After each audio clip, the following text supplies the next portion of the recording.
Hi friends, നമസ്കാരം. ഇന്നലെ രാജ്യത്തിന്റെ സ്വാതന്ത്ര്യ ദിനമായിരുന്നു. രാജ്യം വിപുലമായി തന്നെ ആഘോഷിച്ചു. ചെങ്കോട്ടയിൽ പ്രധാനമന്ത്രി വന്നു, പതാക ഉയർത്തി. ഏതാണ്ട് 6000-ഓളം കാണികൾ ഉണ്ട് എന്നൊക്കെയാണ് പറയുന്നത്. ചാനലുകളിൽ പറഞ്ഞത് 6000-ഓളം ലൈവായിട്ട് കാണാനുള്ള ആളുകൾ എത്തി. അതിനെക്കാട്ടി ലക്ഷക്കണക്കിന് ആളുകൾ, നമ്മൾ ഉൾപ്പെടെയുള്ള ആളുകൾ ടി വിയിൽ കണ്ടു. അങ്ങനെ എല്ലാത്തിന്റെയും പ്രതിനിധികൾ ഉണ്ടായിരുന്നു. പ്രധാനമന്ത്രി, മറ്റു മന്ത്രിമാർ, പ്രതിപക്ഷ നേതാവ്. അവിടെ പ്രതിപക്ഷ നേതാവിനോട് തികച്ചും അനാദരവ് കാണിച്ചുകൊണ്ടാണ് ഇന്നലെ സർക്കാർ, ഭാരത സർക്കാർ അവിടെ സ്വാതന്ത്ര്യ ദിനാഘോഷം സംഘടിപ്പിച്ചത്.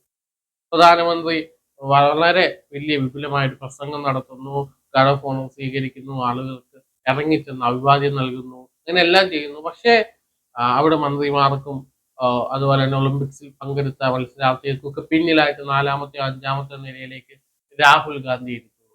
തികച്ചും അതൊരു പ്രോട്ടോകോൾ ലംഘനവുമാണ്. അത് ഒരു നല്ല രീതിയുമല്ല. നമുക്കറിയാം, ഇതിനു മുമ്പും രാജ്യത്ത് പ്രധാനമന്ത്രിമാരുണ്ടായിട്ടുണ്ട്, പ്രതിപക്ഷ നേതാക്കൾ ഉണ്ടായിട്ടുണ്ട്. അപ്പൊ അന്നൊക്കെ പ്രതിപക്ഷ നേതാക്കന്മാരുടെ നിര, ആദ്യ നിരയിൽ തന്നെ പ്രതിപക്ഷ നേതാവിന് സീറ്റ് വരും. അപ്പോ വാജ്പേയി ആയിരുന്നപ്പോ സോണിയാഗാന്ധി ഉൾപ്പെടെയുള്ളവരെ ഫ്രണ്ട് നിരയിലൊക്കെ ഇരുത്തുന്നത് നമ്മൾ കണ്ടിട്ടുണ്ട്. തിരിച്ചും കോൺഗ്രസ് സർക്കാർ അധികാരത്തിലേക്ക്, യു.പി.എ സർക്കാർ എത്തുമ്പോൾ പ്രതിപക്ഷ നേതാവിന് ഫ്രണ്ടിൽ സീറ്റ് കൊടുത്തിട്ടുണ്ട്.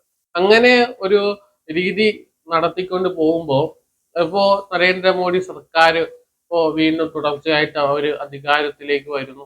അധികാര തുടർച്ചയ്ക്ക് ശേഷം നല്ല രീതിയിലുള്ള ഒരു ഏകാധിപത്യ പ്രവണതയിലേക്ക് പോകുന്നതിന് ഒരു ഇത് തന്നെയാണ്. കാരണം അല്ലെങ്കിൽ ഒരു പ്രതിപക്ഷ നേതാവിനെ പ്രതിനിധിയിൽ ഇരുത്തുന്നത് കൊണ്ട് അവർക്ക് പ്രത്യേകിച്ച് ഒരു നഷ്ടവും വരാനില്ല.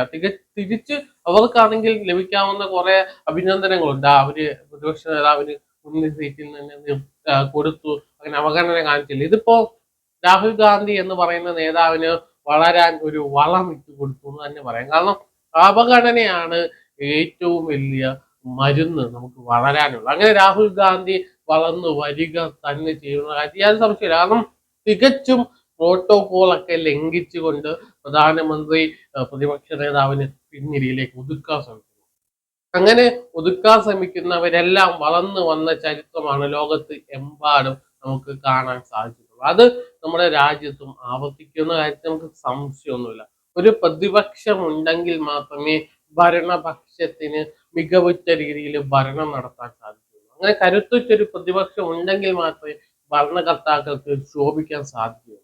പിന്നെ പ്രതിപക്ഷം സ്ട്രോങ് അല്ലാത്തതെല്ലാം ഈ സംവിധാനങ്ങൾ തകർന്നു പോയിട്ടുള്ളൂ. ലോകത്തെ ഏറ്റവും കൂടുതൽ ജനസംഖ്യയുള്ള ഏറ്റവും വലിയ ജനാധിപത്യ രാജ്യമാണ് ഇന്ത്യ. ഏറ്റവും കൂടുതൽ ജനങ്ങൾ താമസിക്കുന്നത് ജനാധിപത്യ രീതിയിൽ നടന്നു പോകുന്നുണ്ടെങ്കിൽ ആ ഭരണഘടനയോട് കാണിക്കുന്ന ആദരവുണ്ട്. ആ ആദരവിനെ പോലും അവഗണിച്ചുകൊണ്ടാണ് ഇന്നലെ ഒരു പ്രതിപക്ഷ നേതാവിനെ പരിഗണിക്കാൻ കഴിയാത്ത രീതിയിലേക്ക് ഇന്നലെ പ്രധാനമന്ത്രി ഉൾപ്പെടെ ഉള്ളവർ കാണിച്ചതെന്ന് നമുക്ക് പറയേണ്ടി വരും. കാരണം രാജ്യം അതൊരു മനോഹരമായ സങ്കല്പം എന്നൊക്കെ ഈ ഒരു ബി.ജെ.പിക്കാർ പറയുമ്പോൾ അതിനൊരു രീതിയിലുള്ള പരിഗണനയും കൊടുത്തിട്ടില്ല. കാരണം അവർക്ക് അവരല്ലാതെ മറ്റേ ആരെയും അംഗീകരിക്കാൻ കഴിയുന്നില്ല, പരിഗണിക്കാൻ സാധിക്കുന്നില്ല. അങ്ങനെ പരിഗണിക്കുന്നുണ്ട്. എനിക്കറിയാം, രാജ്നാഥ് സിംഗ് ആണ് അതിന്റെ മൊത്ത ചുമതല ഏറ്റെടുത്ത് നടത്തിയിട്ടുള്ളത്. അദ്ദേഹത്തിന്റെ തീരുമാനമായിരിക്കാം ഒരുപക്ഷെ രാഹുൽ ഗാന്ധി പിന്നിലേക്ക് പോയത് എന്ന് കൂടി നമുക്ക് സംസാരിക്കേണ്ടിയിരിക്കുന്നു. രാഹുൽ ഗാന്ധി എന്തായാലും ശോഭിച്ചു. പിൻനിരയിൽ ഇരുന്നു കൊണ്ട് തന്നെ